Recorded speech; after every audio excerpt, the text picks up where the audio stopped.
Good day everyone. Welcome to the lecture series on power electronics. In this session we shall discuss buck converter analysis in continuous current mode operation. Now let us we have already seen the power circuit of buck converter. Okay, it has got a input voltage source. Output side we have a resistor in parallel with capacitor. I have considered load as resistor for simplicity, but it can be battery or any other DC load. So, and we know the role of capacitor is to maintain the output voltage. So ripple can be reduced by using this capacitor in parallel, and also it provides the path for ripple current through the inductor. Okay. Now what about voltage inductor? Inductor smoothens the current and also provides space for the ripple voltage drop. Diode is to provide the path for the inductor current when switch is turned off. And what about switch? The switch is to control the output voltage. Here input voltage is taken as V in, output voltage is taken as V naught. And of course, so for simplicity we assume that V naught is constant. Okay. So I in is same as I switch. So input current is same as switch current. So that is one of the important observation. And also here load inductor current is same as load current, that is output current plus the charging current of capacitor. This also please do remember. And what about voltage across inductor? That is, so now of course that depends on which switch is conducting. You can find out what is voltage across the inductor. Okay. And of course this is a buck converter. You always remember that output voltage is going to be less than the input voltage. For example, if this capacitor is very large, so let us assume that this is almost constant, and this voltage would be less than the input voltage, as it is a voltage buck converter. Okay, please do remember that output voltage is going to be less than the input voltage. The assumptions that we are going to consider to analyze the operation, so that is L is sufficiently large, so this is very large, so that IL is continuous, so the inductor current is continuous. So because inductor current is continuous, so the operation is referred to as continuous current mode operation. The second assumption, capacitor is large, so under this condition V naught assumed to be constant. So if V naught is constant, then I naught also going to be constant, which is equal to V naught by R. The third assumption, average value of voltage across inductor is 0. It must be 0 in fact. Okay, that is according to volt second balance. Okay, we have seen in one of the class that if volt second balance is not maintained, that leads to damage of the equipment, right? So it should be very careful. So this has to be maintained. Volt second balance has to be maintained. Average value of voltage across inductor must be 0, or area under voltage across inductor in a cycle. So for a cycle must be 0. For one complete switching period must be 0. Similarly, average value of current through capacitor also must be 0. So that is same as ampere second balance. Now let us sketch the voltage across inductor, voltage current through inductor, and current through capacitor waveforms respectively. For simplicity, I will consider two cycles, two switching periods. So during the on period, okay, during the on period, so this I consider first cycle. In first cycle, during on period, so the switch is going to be on. So path of the current, inductor current would be this way. So path of inductor current would be this way. So when switch is conducting, drop across that is almost 0. You can assume it is ideal, so you can take it as 0. Applying KVL, you can see that voltage across inductor is same as V in minus V naught. And I have told you, it is a buck converter, V naught must be less than V in, and I have assumed that V naught is constant here. So instead of small V naught, I have taken capital V naught, which is average value, also equal to RMS value. So V in minus V naught is positive value, so that is voltage that appear across the inductor during the on period. Similarly, whenever it is off, so what would happen? So whenever it is off, so switch is going to be isolated, right? Switch is going to be isolated, and what is the path of current? Current path is this, and this is not going to be connected. Now as diode is connecting, and under ideal condition, so drop across diode is 0. Applying KVL, one can see that voltage across inductor is same as minus V naught, which is negative. So this is the voltage across voltage across inductor for one complete switching period. Of course, same thing would repeat for next cycle also. During next on period and next off period, you will have voltage across inductor to be equal to V in minus V naught and minus V naught respectively. What happens to the inductor current? So we have seen in second lecture, so whenever voltage across inductor is constant, so the inductor current would rise linearly with slope that is equal to VL by L. Now, so it would increase with the slope M1, where M1 is equal to V in minus V naught by L. V in is input voltage, V naught is output voltage, L is inductance value. That way it would rise. Similarly, during the off period, so during the off period, so what would happen? So because inductor voltage is negative, so there would be fall in the current through the inductor in this direction. So that is this way. So there is fall in the current through the inductor with the slope M2. What is M2? That is minus V naught by L. Okay. So fall in the current would be with this slope minus V naught by L. So at steady state, so let me assume that current through load current is to a steady state value, then it would oscillate around the steady state load current. Okay, so assuming current is continuous, so the starting value and the minimum value of current and maximum value of inductor current are going to be fixed. In fact, it vary between minimum value and maximum value steady state. Okay, so and this is possible if and only if the average value of inductor voltage is 0. Otherwise, what would happen? So current would rise for every cycle. There is net rise in the current through inductor every cycle, and that leads to the abnormal situation. So current would rise abnormally, so to infinitely large value. So which has to be avoided. That can be avoided by maintaining the average voltage across inductor is 0. And in fact, so we have to design in such way. Okay. In fact, of course, if you design circuit in this fashion, automatically, so circuit components, they will take care of this condition, that is volt second balance. So because volt second balance is maintained in the beginning of on period, whatever current you have, so you have same current in the beginning of next on period in the next cycle. So there won't be any net rise in the current and there won't be net fall in the current. In fact, the current would oscillate around a average value. So same kind of operation you can expect for next cycle also. The current would rise with M1 slope and fall with M2 slope respectively for next on period and off period respectively. It would vary between minimum value and maximum value. Inductor current would vary between minimum value and maximum value. And you can find out if you know the slope M1 and M2, you can find out what is this ripple. Now you can see you are going to have a constant DC value of the inductor current, okay, here somewhere here, and the current, the instantaneous current through inductor would oscillate around that. Okay, we are going to have ripple in the current. And what is the ripple value? So ripple value denoted by delta IL, and that is equal to I max minus I min. That is minimum value during the on period. So minimum value during starting of on period minus and I max is maximum value that is obtained at end of the on period. So I max minus I min would be delta IL. And we also know that the inductor current is equal to IC plus I naught, and we also know that according to ampere second balance, average value of IC is 0. So here you can see this IC is corresponding to average value and this IC is corresponding to instantaneous value. So average value is 0, and if you apply the average concept, so average value of current concept, then you would see that IL, average value of current through inductor, would be same as average value of the output current. So both are going to be equal as average value of current through capacitor is 0.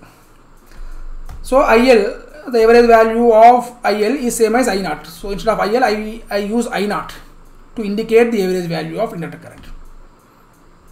Okay, that is, it is applicable for only the buck converter. Okay, it is applicable for only buck converter. So now anyway, so now if at all you want to find out the IC, okay, how IC would be, because that is required. So in order to apply the ampere second balance, you should know the IC also, right? So IC is equal to what? According to this formula, IC is equal to IL minus I naught. Let you sketch that. If you sketch that, IL again, so it has ripple, it has a ripple, and in fact it oscillates around 0. Okay, during the on period it will rise with the M1 slope, and during off period it fall with the slope M2 and so on, and its average value would be 0. In fact, around 0 it would oscillate, and its peak to peak value is same as delta IL. which is same as the peak to ripple in the inductor current. So this is about the operation of the buck converter. Okay. So now let us try to derive relation between input and output quantities. So how can we derive? So in order to derive, one is to use ampere second balance, volt second balance, and power balance respectively. Let us try to apply them and let us try to derive the relation. So we know T naught is equal to, that is on period, is equal to D into Ts, where D is duty ratio, Ts is switching period, and T off is equal to 1 minus D into Ts, and D value must vary between 0 and 1, so which is duty ratio.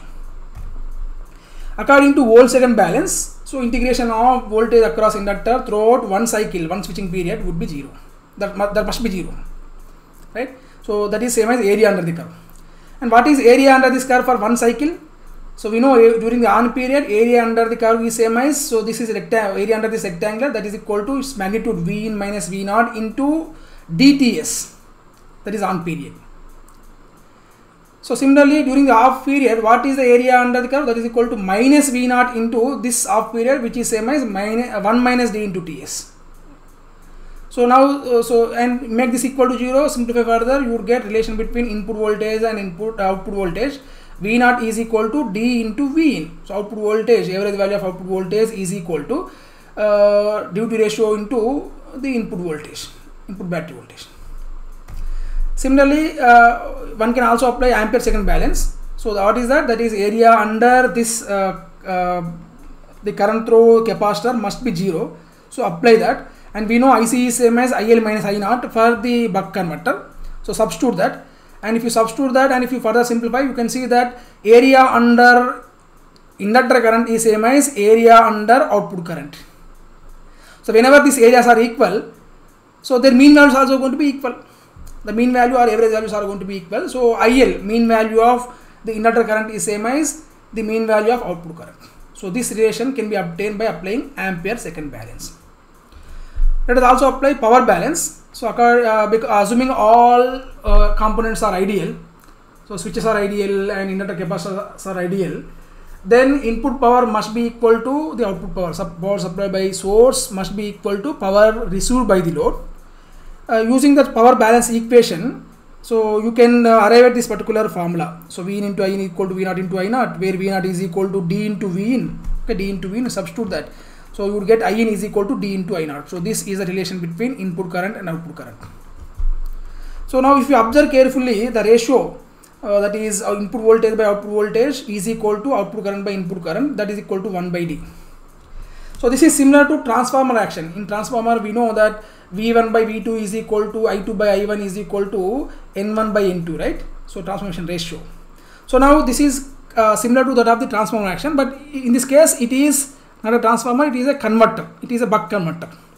So you can think of buck converter equivalent to a DC transformer with turns ratio 1:D. So 1:D, where D is less than 1. So it is corresponding to step down transformer action. Okay. So this way one can find out input relations. And next let us also try to find out inductor current ripple in the inductor current. So in this continuous current mode of operation, so current through inductor would rise during the on period and fall during the off period this way with the slope M1 and M2 respectively. So this ripple is denoted by delta IL, and this, in fact, this is delta IL, right? So this is delta IL. So this value. So what is that? That is equal to slope into this distance, or that is also same as, so this slope M2 into this distance. So what is this distance indicate? That indicates on period, that is D into Ts. And what this indicates? So this indicate off period, so T off in seconds. And what this slope indicates? Slope indicate the slope of the current rise or fall during the on period, off period respectively, which is given in ampere per second. Okay, units of the slopes are ampere per second. And how can you find out M1? So we know M1 is equal to V in minus V naught by L, and M2 is equal to minus V naught by L. So if you want to find out delta IL, that is a ripple in the inductor current, so that is equal to the slope into this distance, that is V in minus V naught by L into dTs. or same thing can also express in this fashion, that is delta IL is equal to, so now this way, so V naught by L into 1 minus dTs, that is this slope into this distance, right? So further we know that V naught is equal to D into Vn, and this Ts, so switching period is same as 1 by Fs, so this is Fs, so nothing but switching frequency. Usually in problems, most often input voltage and input frequency are given, so it is obvious that it is necessary to express this expression for delta IL in terms of input voltage and switching frequency. So substitute them. So V naught is equal to D into Vin, and Ts is equal to 1 by S. Delta IL, that is ripple in the output, ripple in the inductor current, is equal to D into 1 minus D into input voltage by switching frequency into inductor value in Henrys. So this way one can find out inductor current ripple.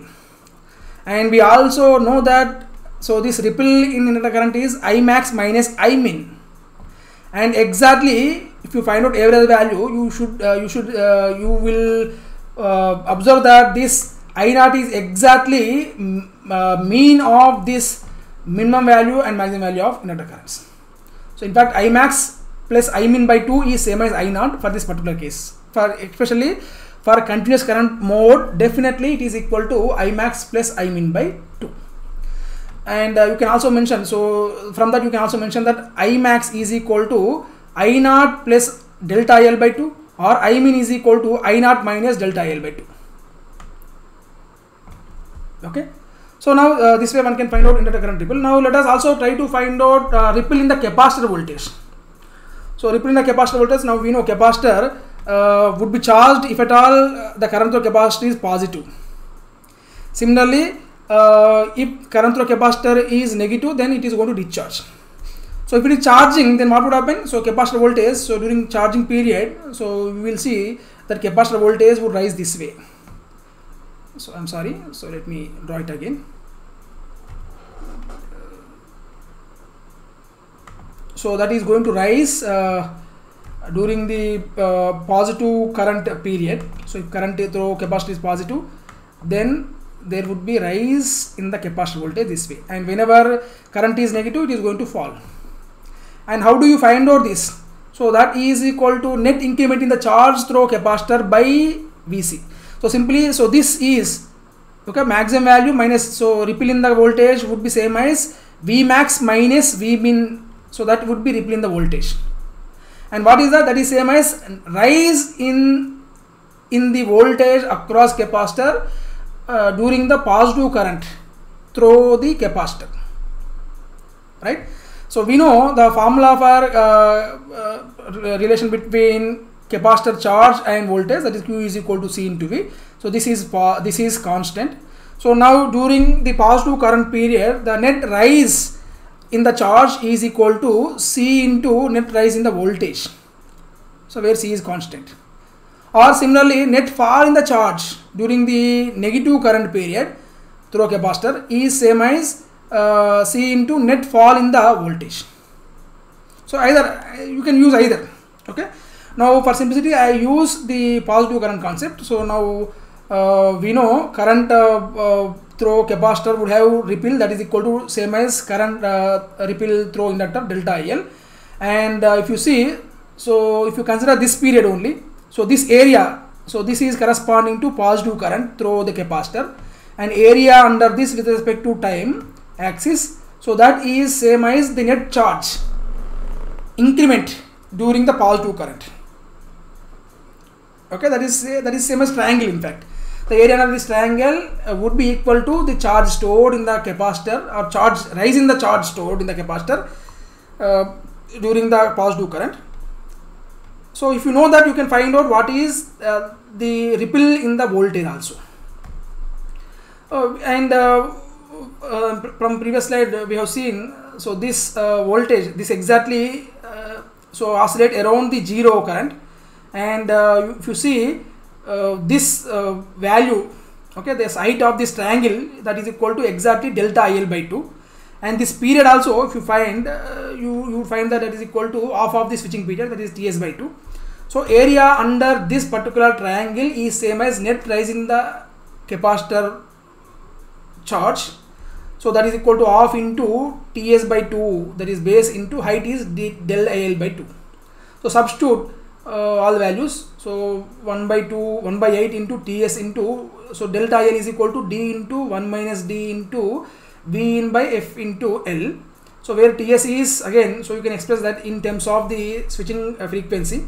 So that is equal to 1 by F. So finally you get the charge, net rise in the charge during the positive current through the capacitor is 1 by 8 into D into 1 minus D into V in by F square into L.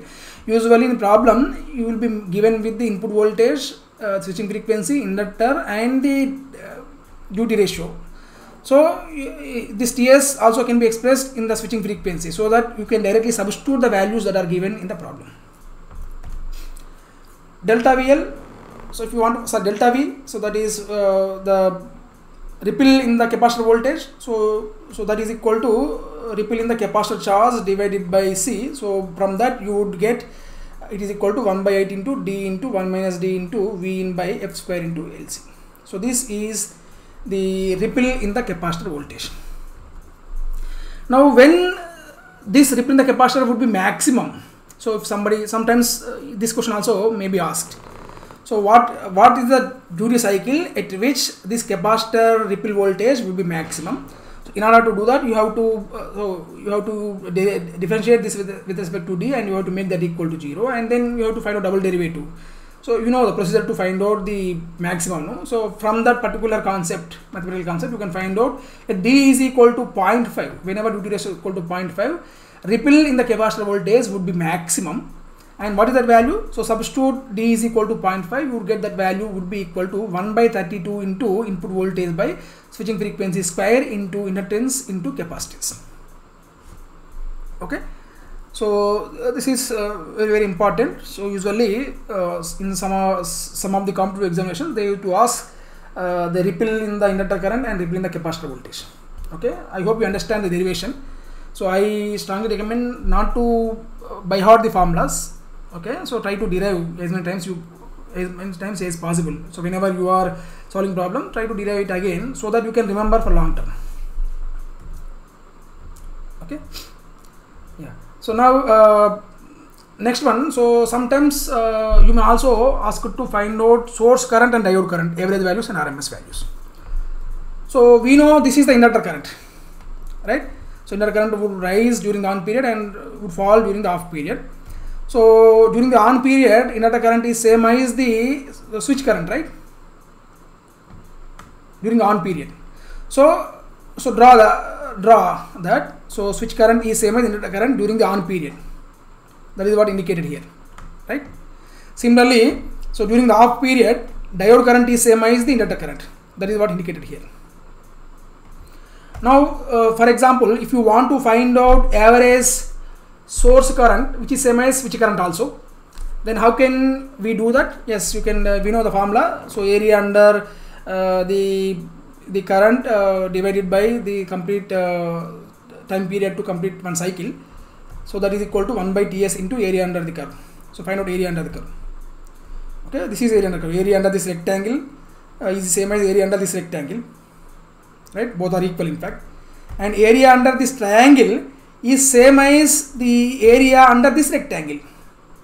So straight away you can see this area is same as this rectangular shown with this this gray box. So that both are equal. Straight away you can tell, because that is equal to I min into T on. Both are equal to I min into T on.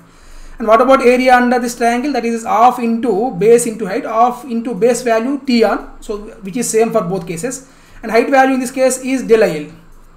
Okay, it is same as del IL by 2 into T on. Now what is this area? This is also same thing, right? This is also del IL. So we know exactly, so this is this length, so this one exactly this is same as del IL by 2. So del IL by 2 into T on. So this area, both are equal. So instead of finding this area, I find this area and use that to compute the average value. So if I find that, so that area under this particular curve is same as I naught into dTs. Here TS would cancel out, so you would get eigenvalue which is equal to D into I naught. So here please remember, small I are corresponding to instantaneous values and capital I are corresponding to either RMS values or the average values based on the subscription that subscript that is mentioned. So now it is I naught. No, I naught is corresponding to the average value. If I mention it as I naught R, then it is RMS value. So I in, that is average input current, is same as the D into, that is duty ratio, into the output average current.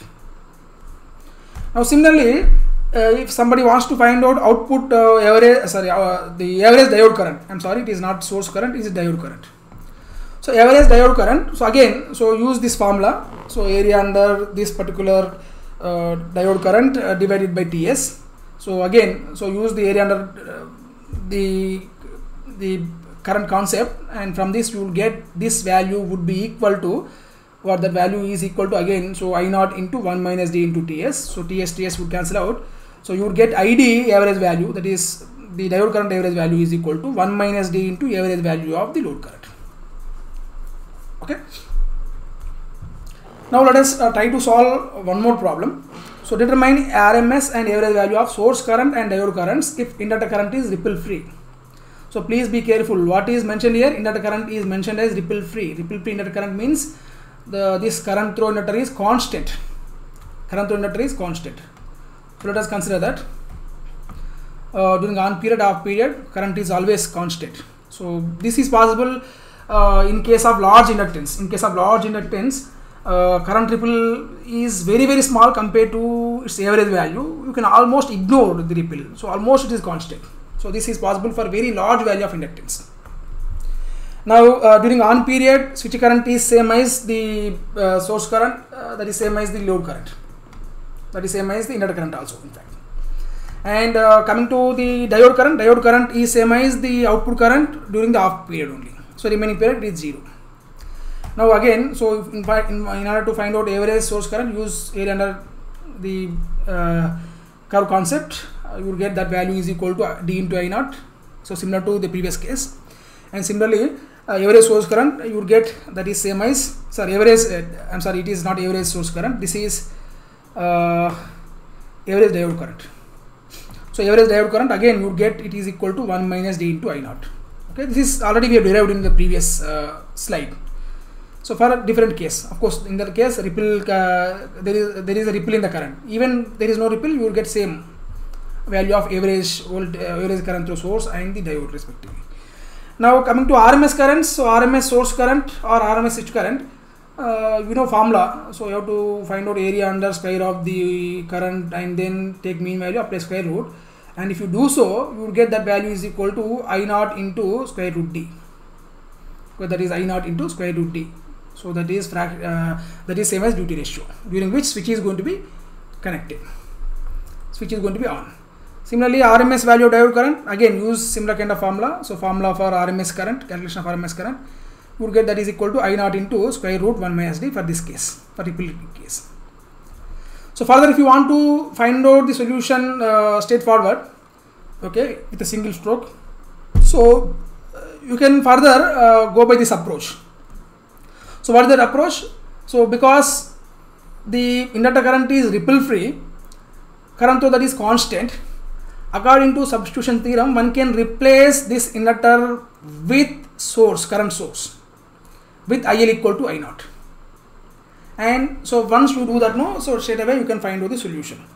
We know during the on period, that is from 0 to DTS, current through source, current through is same as current through switch.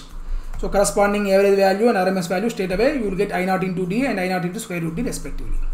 Similarly, so during the off period, that is from DTS to TS, so current through source, current source is same as current through the diode, and corresponding average values and RMS values are 1 minus D into I naught and I naught into square root 1 minus D respectively.